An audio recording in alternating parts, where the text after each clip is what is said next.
Ku beri kemuliaan dan hormat, ku angkat suara pujian, ku agungkan namamu. Ku beri kemuliaan dan hormat, ku angkat suara pujian, ku agungkan namamu. Sebab kau besar, perbuatanmu ajaib, tiada seperti engkau, tiada seperti engkau. Sebab kau besar, perbuatanmu ajaib, tiada seperti engkau, tiada seperti engkau.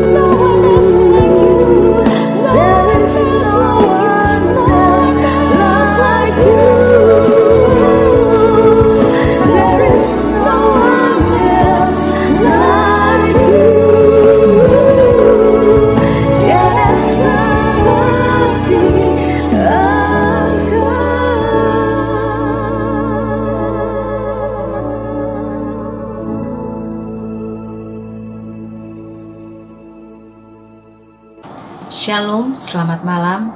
Kita berjumpa lagi di dalam Family Bible Reading Journey, yang kali ini kita akan melanjutkan dari kitab Keluaran 19 ayat 14 sampai 25. Sebelum kita mulai, mari kita minta Roh Kudus untuk memimpin kita. Kita berdoa. Bapa kami dalam surga yang kami sapa Engkau dalam anakmu Yesus Kristus, Tuhan dan Juru Selamat kami yang hidup. Terima kasih untuk hari ini Tuhan, dan sebentar lagi kami akan merenungkan firman-Mu yang kami percaya bahwa firman itu adalah Allah sendiri. Karena itu Tuhan, berbicaralah kepada kami, dan biarlah Roh-Mu yang kudus memimpin dan memberikan pengertian bagi kami Tuhan, sehingga kami dapat mengerti, memahami, dan melakukan kehendak Tuhan di dalam kehidupan kami. Terima kasih Tuhan Yesus. Haleluya. Amin. Mari kita membaca dari kitab Keluaran 19 ayat 14 sampai 25. Tuhan menampakkan diri di Gunung Sinai. Lalu turunlah Musa dari gunung mendapatkan bangsa itu, dan disuruhnyalah bangsa itu menguduskan diri, dan mereka pun mencuci pakaiannya. Maka kata Musa kepada bangsa itu, bersiaplah menjelang hari yang ketiga, dan janganlah kamu bersetubuh dengan perempuan. Dan terjadilah pada hari ketiga, pada waktu terbit fajar, ada guruh dan kilat, dan awan padat di atas gunung, dan bunyi sangkakala yang sangat keras, sehingga gemetarlah seluruh bangsa yang ada di perkemahan. Lalu Musa membawa bangsa itu keluar dari perkemahan untuk menjumpai Allah, dan berdirilah mereka pada kaki gunung. Gunung Sinai ditutupi seluruhnya dengan asap, karena Tuhan turun ke atasnya dalam api. Asapnya membumbung seperti asap dari dapur, dan seluruh gunung itu gemetar sangat. Bunyi sangkakala kian lama kian keras. Berbicaralah Musa, lalu Allah menjawabnya dengan guruh. Lalu turunlah Tuhan ke atas gunung Sinai, ke atas puncak gunung itu. Maka Tuhan memanggil Musa ke puncak gunung itu, dan naiklah Musa ke atas. Kemudian Tuhan berfirman kepada Musa, turunlah, peringatkanlah kepada bangsa itu, supaya mereka jangan menembus mendapatkan Tuhan hendak melihat-lihat, sebab tentulah banyak dari mereka akan binasa. Juga para imam yang datang mendekat kepada Tuhan haruslah menguduskan dirinya, supaya Tuhan jangan melanda mereka. Lalu berkatalah Musa kepada Tuhan, tidak akan mungkin bangsa itu mendaki gunung Sinai ini, sebab Engkau sendiri telah memperingatkan kepada kami demikian.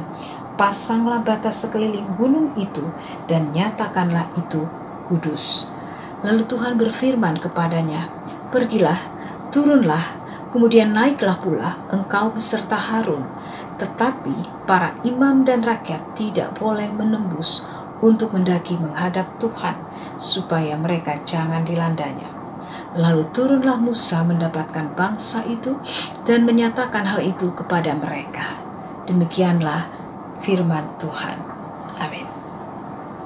Di kitab Keluaran ayat 19 ini dari pasal 19 dari ayat 14 dan 25 kita membaca dan kita melihat bahwa Tuhan memerintahkan Musa untuk memberitahukan kepada bangsa Israel untuk menguduskan diri dan mencuci pakaian mereka. Di sini kita lihat bahwa ketika kita menghadap Tuhan, ketika masuk dalam hadirat Tuhan, kita harus menguduskan hati, pikiran kita, ya, menguduskan tubuh kita.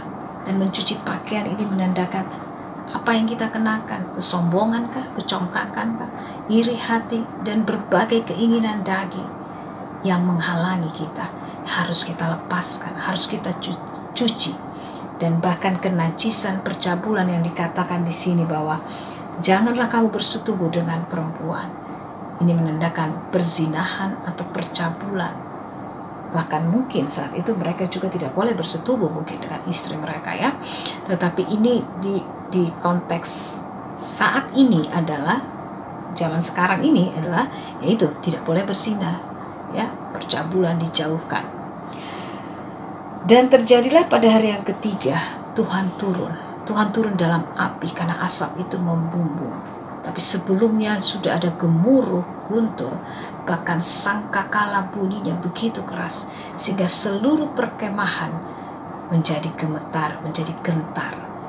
Ini dinyatakan dengan kehadiran Tuhan yang saat ini kita dapat melihat bahwa Tuhan hadir dalam berbagai keadaan, hal yang dalam berbagai hal, bahkan yang buruk pun, baik atau buruk dia hadir.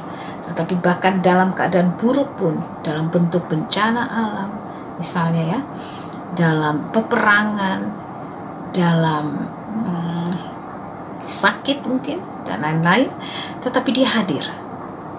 Dia hadir untuk menyatakan kuasanya. Dia menyatakan kehadirannya. Tuhan tidak memberikan bencana alam ataupun sakit, ya, dan lain-lain yang negatif, tapi Tuhan ada di dalam situ. Tuhan hadir di dalam situ, sehingga di sini dilihat bahwa ini pernyataan Tuhan supaya mereka juga percaya kepada Musa.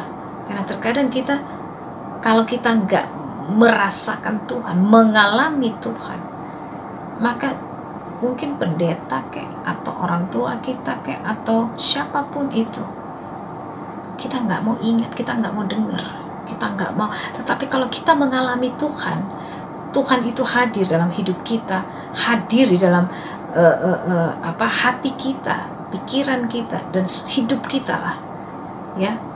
Kita menjadi apa? Kita menjadi baik, kita menjadi gentar, kita menjadi takut. Kita tahu Tuhan ada, kita tahu Tuhan hadir.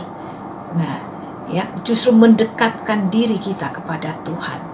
Walaupun Tuhan juga ada dalam hal-hal yang baik tentunya, ya. Nah, saat kita senang, kita lagi nggak punya masalah gitu, ya. Kita lagi bersenang-senang, ya. Ada saat gembira, ada saat juga bersedih seperti itu, ya. Tetapi Tuhan hadir dalam setiap keadaan, ya.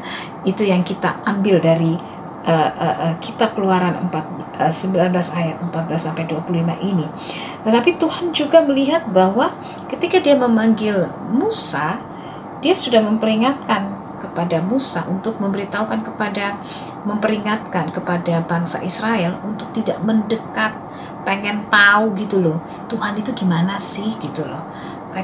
Tuhan tidak mau, karena itu mereka akan banyak yang binasa. Tuhan tahu manusia kita ini pengennya cari tahu, pengennya ngetes, ya. Tuhan bantu saya enggak ya? Tuhan berikan saya jalan keluar enggak ya? Hari ini saya lulus enggak ya? Ya, hari ini saya dapat kiriman makanan enggak ya? Gitu. Karena ya seperti itu. Ya, kita manusia yang ingin cari tahu, ingin cari tahu. Bahkan kehadiran Tuhan pun seringkali kita pertanyakan, adakah Tuhan? Ya, itu sama dengan kita tidak percaya, kita mencobai Tuhan. Ini karena, dan Tuhan tahu, Tuhan lebih tahu dari kita. Walaupun Musa sendiri bilang enggak lah, ya. Tuhan sendiri kan yang suruh pasang batas sekeliling gunung itu dan nyatakan bahwa itu kudus. Jadi nggak mungkin. Tapi Tuhan tahu. Karena itu Tuhan di dalam ayat 24, Tuhan peringatkan lagi, pergilah, turunlah, hanya kamu dan beserta Harun saja. Ya, tetapi yang imam dan rakyat tidak boleh menembus untuk mendaki menghadap Tuhan, supaya mereka jangan dilandanya. Karena dia tahu bahwa kita manusia, mereka bangsa Israel, atau kita saat ini, kita seringkali mencari tahu, pengen cari tahu, ya, yang tanpa kita sadari itu adalah tanpa sengaja kita mencoba Tuhan, ya. Jadi dari pembacaan ini kita bisa mengambil pada saat kita menghadap Tuhan, ya, itu dengan sendirinya kita menguduskan diri kita melepaskan kenajisan, melepaskan keinginan daging di dalam tubuh kita, ya, bukan di dalam tubuh, di dalam hidup kita, maaf.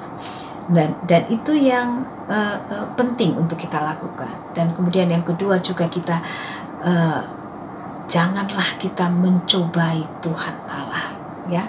Ini seringkali kita suka ngintip, ya, kita pengen tahu, ya, apakah Tuhan memberikan kita jalan keluar atau enggak, apakah hari ini saya dapat kiriman makanan, apalah, ya, seperti itu, ya.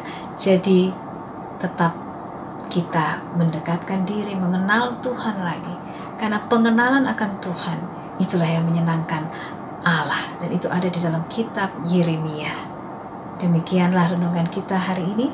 Semoga Tuhan memberkati. Dan kemudian yang kedua juga kita janganlah kita mencobai Tuhan Allah, ya.